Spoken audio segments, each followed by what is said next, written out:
What's up guys, JP back at you once again, bringing you guys episode number 11 in my entire DVD and Blu-ray collection. This is where we go DVD by DVD and Blu-ray by Blu-ray. I'll hold up a title, talk about it very briefly, and let's get started with episode number 11. First up, we have Ginger Snaps.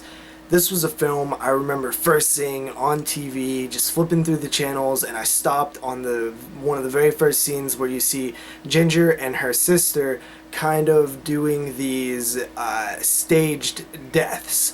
And I was just so intrigued by the way that it looked. It just looked like something that I would have wanted to do as a kid, and to see these two girls do it, I was like, wow, this is really interesting. And then as it went on, I seen that it was a werewolf film. And eventually, after rewatching it throughout the years, I really became very appreciative of the metaphors and the parallels going on between the, puberty and becoming a woman and becoming a werewolf. And ever since then, it just really became my favorite werewolf film of all time. I really love Ginger Snaps. It's such a great one. It's been a little while since I've seen it recently, but it's one that I always recommend. After that, we have Ginger Snaps 2, of course, Unleashed. This one, I don't remember as much, but I do really remember liking it. It just made an appearance in my top 10 werewolf films of all time, so, I do remember having a strong positive reaction to the sequel as well. Not as good as the first one, but definitely a nice little follow-up. I need to revisit this one. Actually, I need to revisit the whole trilogy. It might be a cool thing to do on the 22 Shots podcast. But for now, Ginger Snaps 2 is kind of a distant memory. I'll have to check it out soon. I actually do not own the third one, and I really do need to grab it. I'm looking to grab it for around $5 eventually, but as of right now, I really haven't been looking for it. After that, we have The Girl Next Door. This is a Jack Ketchum based on a Jack Ketchum story, and this thing is just intense, so hard to watch. I remember watching it for the first time being like, wow, how does this happen? Because it's based on a true story, and I started looking up information about the true story, and it's worse than what we're seeing in the film. I went to look up information to make myself feel better, because I was like, well, they obviously exaggerated and made things a little bit more aggressive and violent, and nope, they kind of downplayed it a little bit, and that was very shocking to see. I love the setting of this film. It's in the 50s. We always look at the 50s like this Leave It to Beaver type era where Pleasantville, everything is happy, and to see what goes on behind closed doors of that happy time really kind of messes with your brain and your perception of things, and it really works for a great setting of a intense hardcore film like this. Girl Next Door is a super awesome movie, but it's not one that I could watch all the time. After that, we have Girls Night Out. This is from the Guilty Pleasures slasher collection. This is actually the only film that I've seen from that set. I really don't remember this one. It's been a while. I remember it being kind of like an average slasher, maybe a 5 out of 10. Moods sent me this years ago, and I remember watching it, but that's about all I remember. Maybe time to revisit this one. I do love slashers, and it would be who knows. Sometimes when I watch a slasher for the first time, I don't like it as much as I do on rewatch. And I really find that slashers really, kind of work best after you've already seen them. So looking forward to, eventually checking that one out again. Next up, we have Glass Trap, and I totally did not realize this, but I had just picked up a copy of Glass Trap, and it was in my last DVD update. So I actually already owned this film, and I ended up buying it again. So I feel really stupid. That's only the second time that I've done this.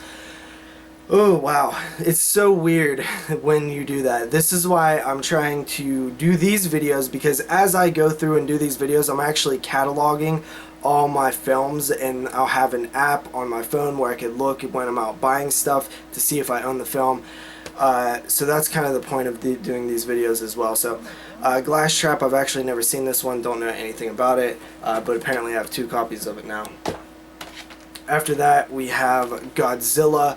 This is a cheapo $5 Toho version. I know that there's a Criterion. It might be something that I would consider upgrading after I got every other Criterion that I wanted and all that was left was Godzilla, I would consider picking it up.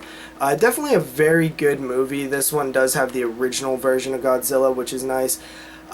It's dark. I like how, serious this is, and watching it for the first time, I was really into just, how straightforward and how much of a horror film they kind of played the first one as, and I really like that about it. So Godzilla, King of the Monsters. After that, we have King Kong vs. Godzilla. This is the sequel, or the second in the Godzilla franchise, I believe. Not very good. I don't remember much about it. I think I did enjoy it, but it's definitely not one that sticks out in my memory out of the Godzilla films I've seen. But I definitely, was having fun watching these Godzilla films when I did that last summer. So we got King Kong vs. Godzilla here. After that, the Godzilla train continues with Godzilla Raids again. And this one is definitely probably my second favorite out of the ones I've seen. You know what? I think this is actually the second one, and King Kong vs. Godzilla is actually the third one. But yeah, this one was pretty cool. Once again, they kind of played this one more straight serious and straightforward as well. Definitely not as bad as King Kong vs. Godzilla. I actually kind of like this one. I might have even liked it a little bit more than the first one early on, and then it kind of like declines in the final act. So Godzilla Raids again, pretty cool one there. After that, we have the fourth one, and this is where I kind of called it quits, and that is Mothra vs. Godzilla. I just did not really get this one. There was a huge disconnect with the film for me. I just didn't really get a lot of the Japanese-ness going on with the moth and the fairies. It just was so much different than the first Godzilla film. I just really didn't like it. That stupid fucking moth. I thought it was dumb. Do not like Mothra at all. I know that Mothra makes future appearances in the Godzilla film, so maybe there's some sort of redemption that Mothra can have, but for right now, I just think it's a stupid moth, and I don't like it. So I will eventually grab some more of the Godzilla films. Unfortunately, some of them are out of print or hard to find, like I think Son of Godzilla. And I really would be pissed to actually start collecting them and not be able to get the whole set, the whole series, every film, even the, American versions and stuff. So I'll probably hold off on that for a while and eventually grab them, sometime down the road. Hopefully some of the other films get a re-release, and then it'll give me more of a nudge to pick them up. So Mothra vs. Godzilla, not a huge fan though. After that, we have Going to Pieces, The Rise and Fall of a Slasher Film. I remember checking this out way back in the day when it first was released and really liking it. I thought it was super cool, and in my memory, it talked about more of the slasher genre than what it actually talked about, because when I rewatched this, when I picked it up recently, I was like, wow, they barely scratched the surface. I guess when I was younger, when this came out, I guess I had not seen as many slasher films, so to me it seemed like they were talking about it in a bigger scope. Like I remember even back then I hadn't seen Sleepaway Camp or Happy Birthday to Me and My Bloody Valentine, a lot of them. So I would like to see a part 2 to this, or maybe even another version, or just more slasher to film documentaries. They really are. It's my favorite subgenre, and there's endless slasher films. So I would love to possibly see more of the slasher film talked about in more documentaries. So Going to Pieces, still a solid watch though. I definitely recommend it. After that, we have Stephen King's A Good Marriage, one of the many Stephen King films that I had never seen, and that are. This is a newer one, obviously, but it's probably not very good. I did read this short story to this, and I really didn't like the casting and stuff when this film was getting announced, and the post-production and the stills and stuff were coming out. I really wasn't too into what they were doing with it, but there's so many good Stephen King films that you can't even complain when you get some bad ones out there, and that's just based on my first impressions of hearing what people have said and stuff. But I will give this one a fair shot simply because I did enjoy this short story. After that, we have Goosebumps, The Werewolf of Fever Swamp. This is actually the only Goosebumps DVD I have. I really kind of hate how they've handled this series. 20th Century Fox and whoever else put these out really just kind of mishandled the release of these films because, well, they're not really films, they're TV episodes, which is exactly why they should be in season sets or, you know, volume sets, and not an episode here for $10 and 3 episodes on this disc for $10. Just really annoying. They didn't handle it well at all, and I would really just love a complete collection set to eventually come out, because I probably won't buy many more of these. This is one that I've had for a very long time. I think I actually got it used at a Goodwill or something. But I love Goosebumps. I love Are You Afraid of the Dark? I love all those classic TV series that were like horror, you know, Erie, Indiana and stuff like that. But Goosebumps was definitely a favorite of mine. I used to watch it all the time right after school, right before Power Rangers, and you know, it's one that I really would like to go back and revisit some of those episodes for, if they eventually put out an entire set. After that, we have Stephen King's Graveyard Shift. This is definitely one of my favorite Stephen King movies, and not really for any, you know, reason of it being a great film, because it's really not a great film. It's a kind of a, you know, lower tier creature feature film, but for some reason I just eat it up and I love it. I watch it every Halloween. It kind of just works perfect for the Halloween season for me. I remember catching it at work last year when I was you know, in the hotel, and I would turn it on in every room I went to, and just, you know, it really added to the atmosphere of October. So that is Graveyard Shift.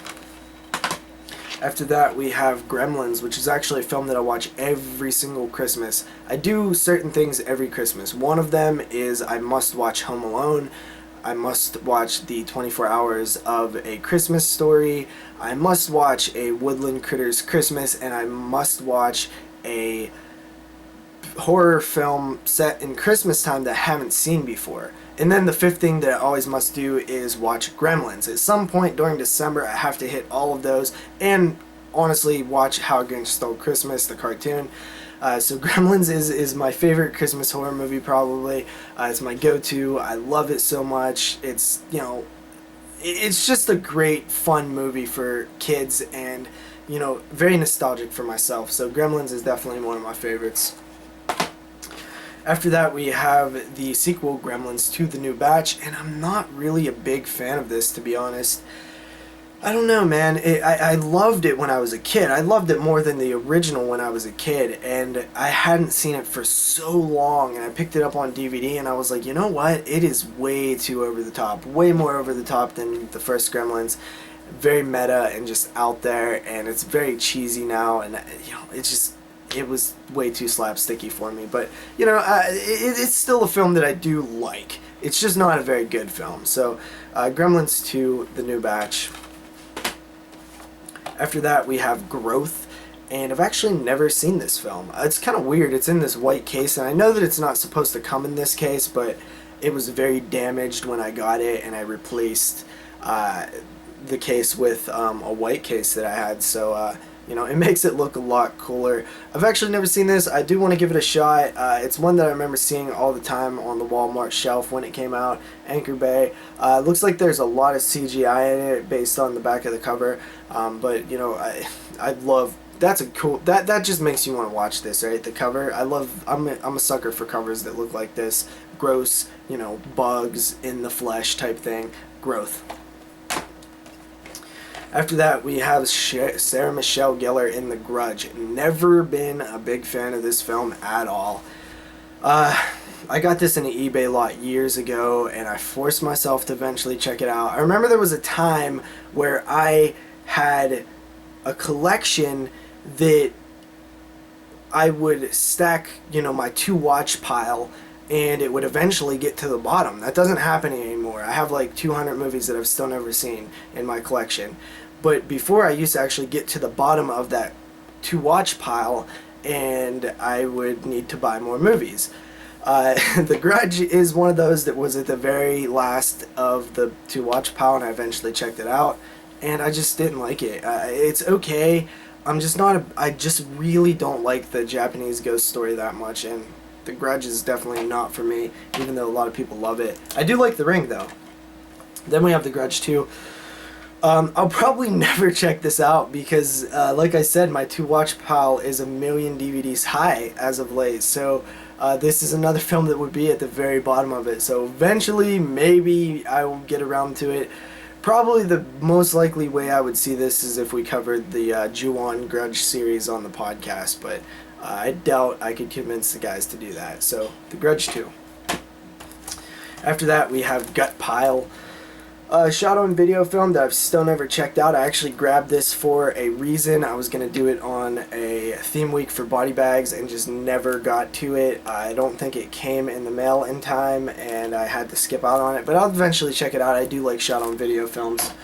After that, we have Gutter Balls, Ryan Nicholson. We covered this on one of the episodes of the 22 Shots of Modes and Horror podcast. It's actually one of the more popular episodes. And, you know, I did really much enjoy it. I don't like certain things about it. I kind of get annoyed at the ridiculous amount of comedy in it. You know, I'm more of a straight-laced horror fan. So that stuff isn't my favorite, but I did think this was a really good movie still, and I hate the bowling bag mask. I think it's the stupidest mask of all time, but besides that, it's definitely a fun watch, and it's definitely very good, so Gutter Balls. And finally, for this part, we have Hack, and this is a film that I've been meaning to check out for a very long time. You have Danica McKellar, who was probably my very first crush of all time, back on the Wonder Years, which is also my favorite TV show of all time, and I've just, you know, just haven't got a chance to check it out yet, so I definitely need to pretty soon. So that about wraps it up, guys, for this part. Thank you for joining me. See you guys in episode number 12.